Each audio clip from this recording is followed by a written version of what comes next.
যে চারটেই central park থেকে স্বাস্থ্য ভবন পর্যন্ত এই 5 দফা ন্যায্য দাবিকে আরো দৃঢ়ভাবে সুপ্রতিষ্ঠিত করতে রাজপথে এক মহামিছিলের জন্য আহ্বান জানাচ্ছি। Sister's birthday. No.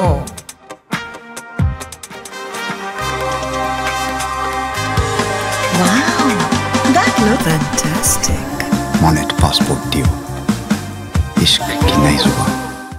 সমাজের প্রত্যেকটি স্তরের সমস্ত শুভবুদ্ধি সম্পন্ন সমস্ত সোজাসিদ্ধাযুক্ত যে নাগরিক সমাজ প্রথম দিন থেকে আমাদের এই ন্যায্য দাবির আন্দোলনের পাশে এসে দাঁড়িয়েছে, তাদের আমরা এই মহামিছিলে আহ্বান জানাচ্ছি। আজকে আমরা যেটা দেখলাম সিজিও কমপ্লেক্সে তদন্তকারী আধিকারিক তিনি 8টার কিছু সময়ের মধ্যেই 8টার পরে কিছু সময়ের মধ্যেই তিনি এসে পৌঁছেছেন। তার সঙ্গে সঙ্গে প্রস্তুতিও শুরু হয়ে গিয়েছে। তার কারণ অভিজিৎ মণ্ডল টালা থানার ওসি, তাকে আজকে আদালতে পেশ করা হবে শিয়ালদা আদালতে, এমনটাই সিবিআই সূত্র থেকে জানা যাচ্ছে এবং হেফাজতেও তারা চাইবেন এমনটাই কিন্তু সূত্রের খবর।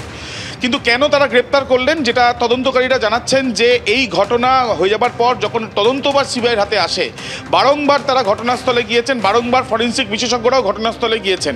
তাদের প্রাথমিক যে অনুসন্ধান সেই অনুসন্ধান থেকে তারা ইতিমধ্যে সুপ্রিম কোর্টেও জানিয়েছেন যে অল্টার করা হয়েছে, তারা মনে করছেন ঘটনাস্থল।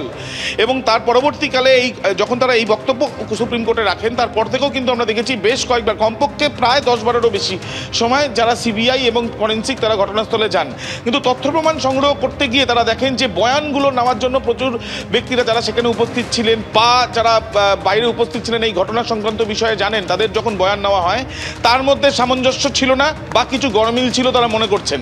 এবং এই যে তদন্ত করতে শুরু করেছিল যারা, অর্থাৎ টালা থানা, সেই টালা থানার যে প্রাথমিক ফাইন্ডিংস বা তাদের তরফ থেকে যে সিসিটিভি ক্যামেরার ফুটেজ থেকে আরম্ভ করে অন্যান্য বিষয় যেগুলো সংগ্রহ করা হয়েছিল, যেগুলো সিবিআইকেও দেওয়া হয়েছিল, সেই বিষয় নিয়েও কিন্তু খতিয়ে দেখার পর তদন্তকারীরা মনে করছেন যে কিছু না কিছু সমস্যা রয়েছে বা কিছু না কিছু ক্ষেত্রে তারা মনে করছেন যে তথ্য প্রমাণ লোপাট করা হয়েছে বা তথ্য প্রমাণ নষ্ট করা হয়েছে এবং কোনো না কোনোভাবে সুবিধা পেয়ে যাচ্ছে এই ক্ষেত্রে যে যারা এই ঘটনার সঙ্গে রয়েছে বা যে এই ঘটনার সঙ্গে রয়েছে সেই ক্ষেত্রে। এবং সেই বিষয়গুলোকে ভাবনা চিন্তা করেই তথ্য প্রমাণ তারা হাতে রেখেই গ্রেপ্তার করেছেন টালা থানার ওসিকে। অফিসার ইনচার্জ গতকাল দুপুর 3টের সময় তিনি এসেছিলেন এবং তারপর রাত্রিবেলা তাকে গ্রেপ্তার করা হয়।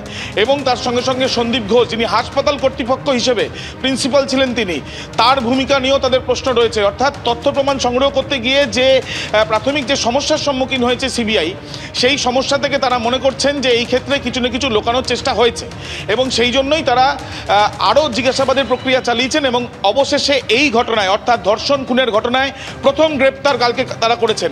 এবং কাকে গ্রেপ্তার করলেন? কলকাতা পুলিশের টালা থানার ওসিকে এবং তার সঙ্গে আরজি করের প্রাক্তন প্রিন্সিপাল সন্দীপ ঘোষ, যিনি বর্তমানে প্রেসিডেন্সি কারেকশনাল হোমে রয়েছেন সিবিআইরই অন্য একটি মামলায়, তাকে গ্রেপ্তার করা হয়েছে, তাকে শোন অ্যারেস্ট করা হয়েছে।